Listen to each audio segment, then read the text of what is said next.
Back on our old 83 Shadow 750. Nope, 500. Sorry, I forgot what I'm working on. We're gonna pull the rear pegs. That is a 7. That's an 8 hex here.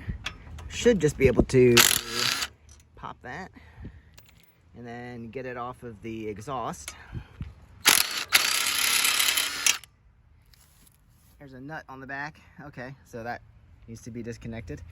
But we're also gonna pull off the exhaust. See if that's loose. We'll have to hold it. Looks like a 10 to me. So that'll get this loose. And then actually, looks like our muffler will come out of here pretty easily. So let's just wiggle that. The clamp's loose. And we have a muffler. Muffler is free. We'll get that off by itself. And there we go. Muffler is free. Now we have a collector, and we need to remove the collector and the header pipes. Bolts behind are 12s. Going after the header bolts, they're 10 millimeters. They're pretty rusty, so we'll see what we can do. Looks like we can get a socket in there on these. Not sure about those. It's gonna be tight. All right, the front ones came out with the studs and the rear ones just came off with the nut. So I was able to get sockets and the impact on both of them. So now this is free, and I believe it will be bolted down there somewhere, but we're gonna have to wiggle it out of here, make sure both these guys come loose. But I feel like we should have a bolt down here somewhere. This might not wiggle out too easily around the center stand and the rear wheel, but if I find a bolt by laying on the ground, I'll let you know. All right, so this stuff's kind of in the way, so I'm just gonna pull off the footrest. That's 12 millimeter, and I'll pull off the brake lever. That's a 14 to loosen that up, and we'll pry it off there. And then I think we can probably just shimmy this guy off. All right, this was also a 12. I was wrong. And then get a pry bar or wiggle it off. Usually you have to take out the entire bolt because it'll lock on there in the track. And then pry it out, wiggle it free, and we got it. See, the bolt kind of runs in there and locks into the little track on the shaft. So there's that. Now, can we knock this guy off without another bolt? All right, well, I didn't find, I'm laying on the ground. I was gonna loosen up the header bolts, see if I can wiggle them out. But it's good I'm not saving this bike because it looks like the frame shot. And this might just be the, ooh, okay, nope, this is not the removable cross member. This frame is done. Cracked there. This is actually pushed up a little bit, it looks like. We're cracked there. And that's why this thing sits so funny when you put it on the side stand, because it's all cracked and pushed up. So after years of sitting, these cracks I've actually pushed up. So this bike was not worth saving. The frame is shot. It's good for parts. That's about it. This looks like it took a hit because actually the shifter is next to the engine case. So all this is kind of twerked up a little bit, which now I see why. So we can just cut the frame to get the engine out and not be too concerned about it. So I'm gonna see if I can knock this guy out and get free of this. All right, there was no bolt underneath, and I finally knocked it free, and that was by loosening the header bolts off of the collector, and maybe it shifted a little bit. Maybe just by banging on it, we got to this point. So these should be free a little bit because I threw PB Blaster on there. And now this is what we got. There would have been bolts holding that on. Okay, I already took those out with the foot pegs, the rear foot pegs. So there's our collector. She's a little dirty, but looks like she's in good shape. That's pretty good for a 583 that sat out for a while.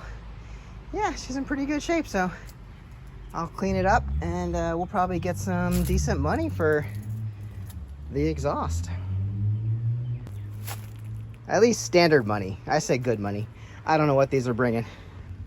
All right, pop this side off with the 12 bolts, 12 millimeter bolts. This cover screws off with Phillips screws, maybe JS, I don't know. But it looks like I can get this cover off. Primary drive cover, I don't know. So there's that. Don't lose that screw. Stay with it. As I fall on the floor. Now I'll get this one out. And that's loose. Now I think we can get this cover off of there. We need to take off the shifter at one of the points. We can just take it off of there if we can get that bolt out. And we can pry that off of there.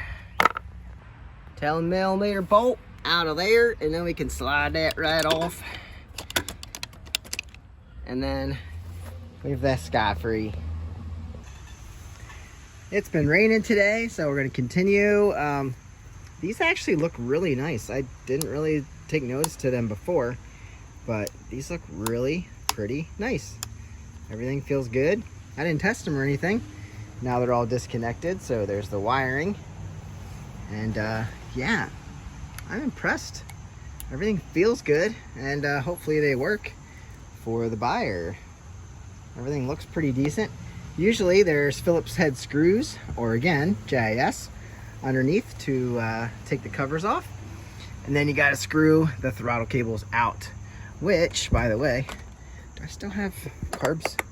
Oh yeah, we still have the carbs in here.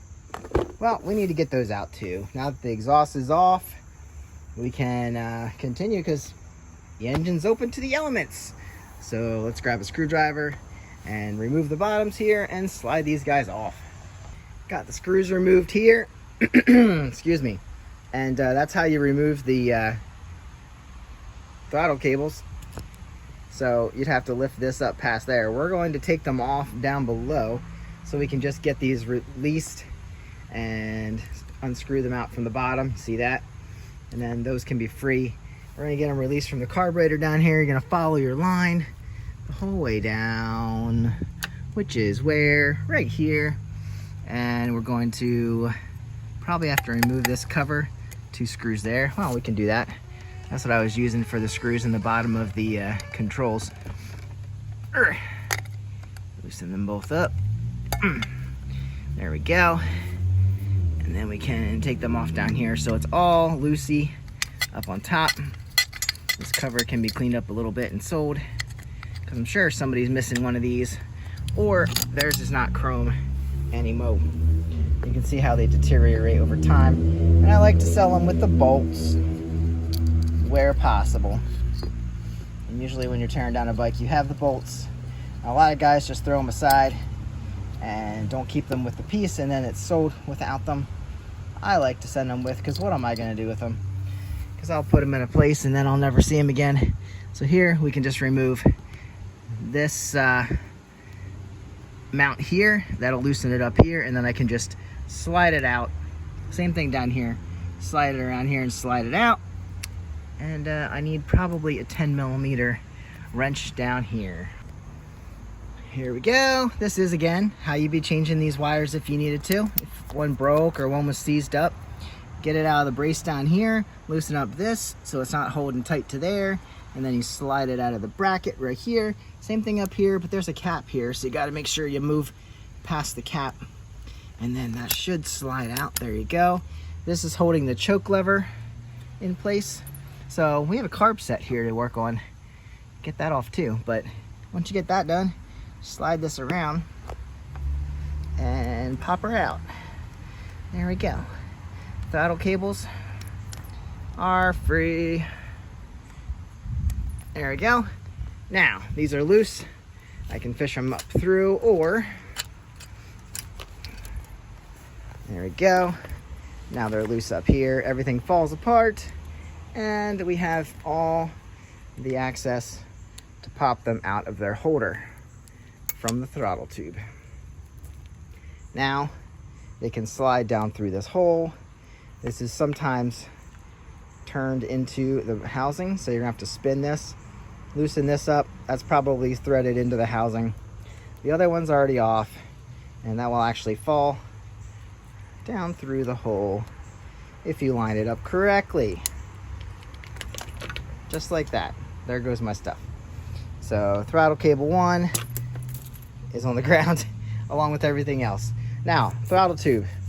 I was unsuccessful getting these out of the bar end, and I don't know, they're just turning in there, so I might have to like knock it off with a hammer to even get the throttle tube off.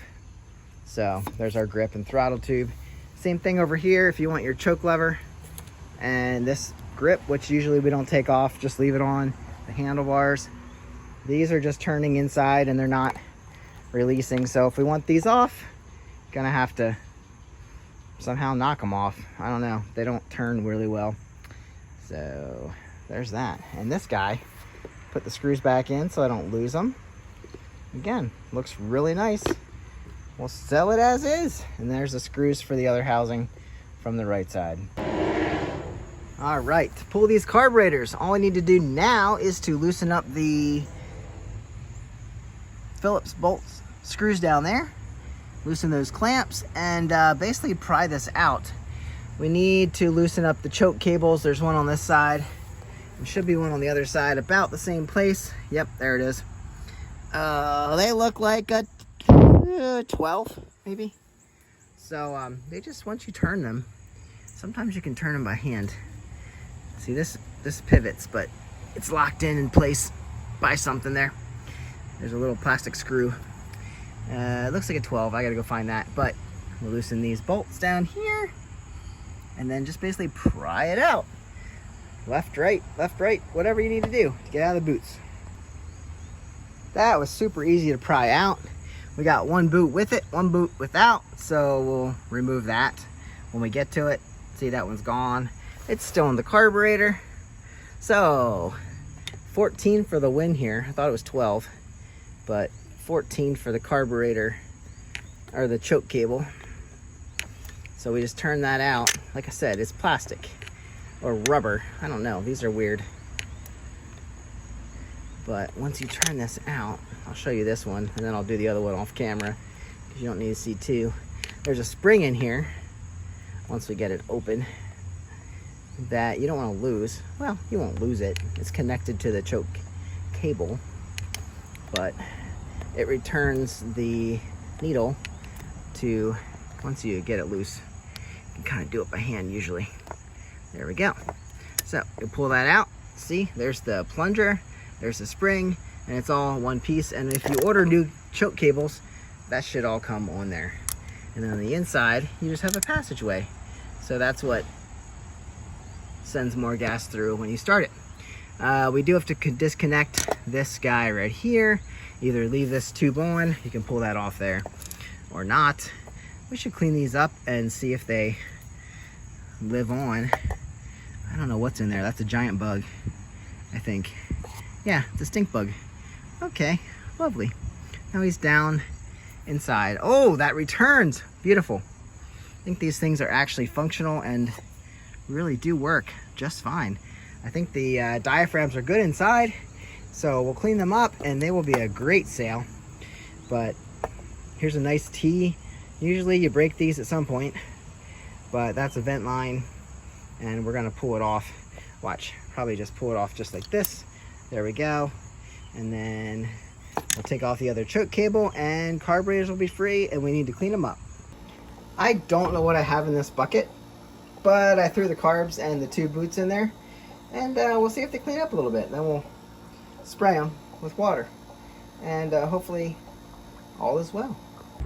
To finish up today's video, I know it's not that long and it's not that short, so I pulled apart the rear fender and the rear taillight and the rear grab bar.